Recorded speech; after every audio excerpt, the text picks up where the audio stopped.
It never seems that long before somebody from Sony Worldwide Studios releases a new update to their existing title, and this time it's Guerrilla, with all those technical studios and all those technical minds fighting it out for who can be the most forward thinking in terms of how much can they add to a title that's already released. Yes, Horizon Zero Dawn was already a beautiful looking title, but Forbidden West has completely smashed all those rules, and it's one of the best looking titles in existence on any platform, no matter what anybody says. It's absolutely incredible.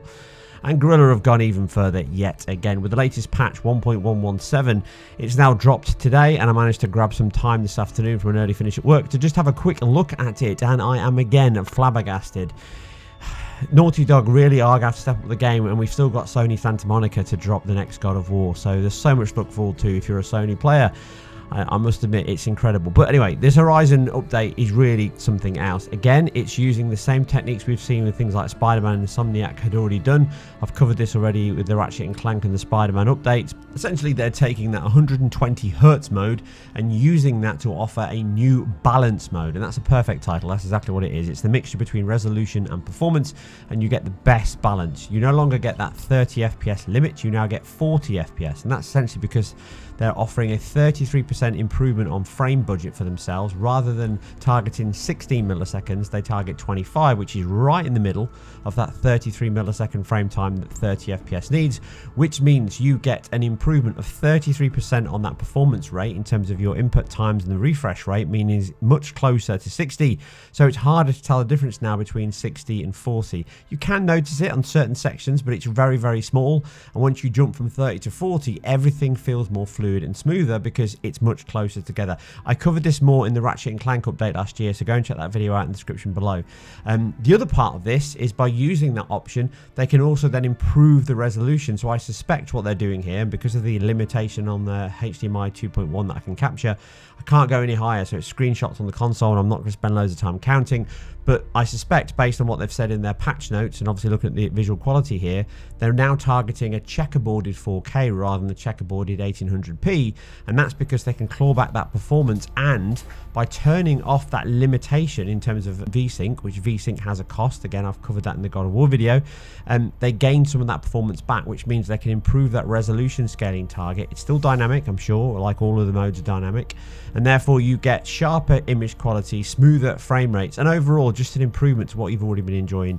And if you haven't finished it, then you can dive back in and enjoy this beautiful game. You can see some comparisons here to the patch 1.12 that I used here, so it's much better than launch code, both in resolution and performance. You can see the visual quality, that flickering, and the improvements I've covered on IGN in terms of the improvements to TAA, the improvements to their checkerboard solution, using more data and stopping that blend, so how they render the alpha effects, all of that has been significantly improved. So now you no longer get that flickering and move around. It's far more stable, far cleaner, and all of that is carried over to this latest 1.17 patch.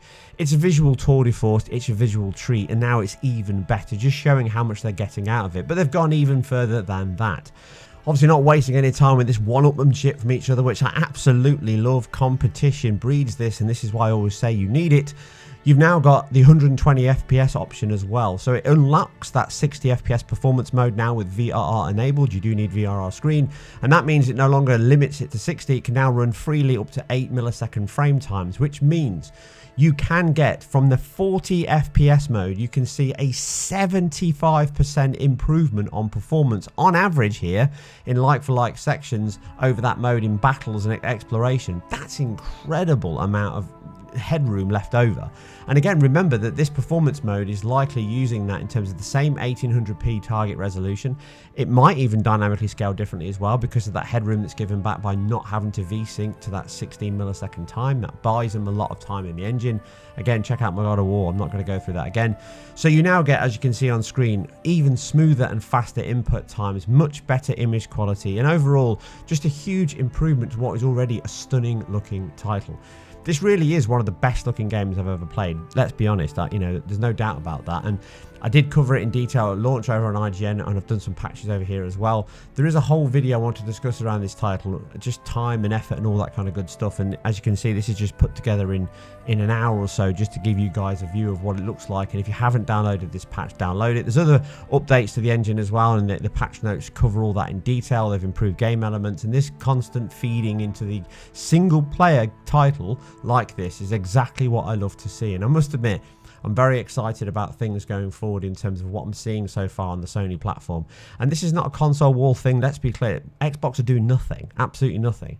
This isn't about that. I'm just really impressed that Sony are pushing things as hard as they are, and there's no signs of that abating with what they're doing here with a title that's been out for, what, 6 months, give or take, 3-4 months, March, February. So this hasn't been out long. They're really pushing it hard. Insomniac keep updating it. I'm sure Naughty Dog have got a lot more in the works. They've updated their titles, and obviously Sony Santa Monica are coming with God of War. So it really does look like a great year ahead for Sony players. And I really hope, again, just bringing it back to the same point, that this kind of competition that's being pounded into the market really drives Microsoft to step up and bring more of their first party titles. I really want to see more from them at the moment, but as it stands, in terms of pushing the technical boundaries and really pushing the quality of their console formats, their games, and all the studios, that is the real reason why Sony push so hard as they do, because they really have amassed such a great amount of talent, and they've curated them over the years and nurtured them into what they are now.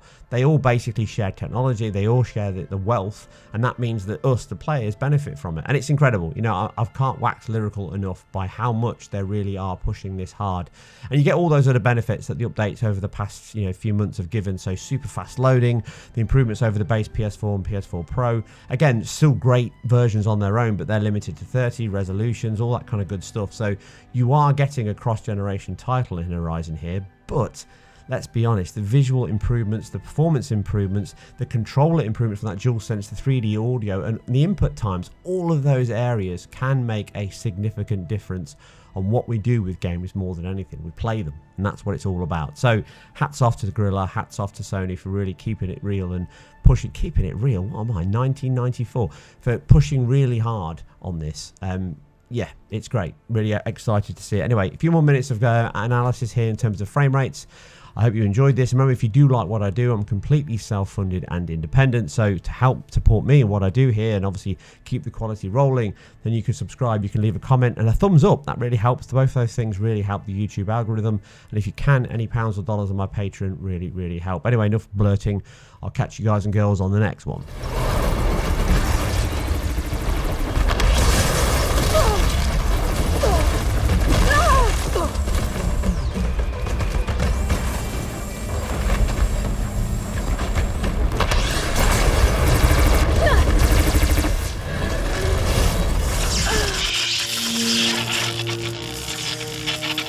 You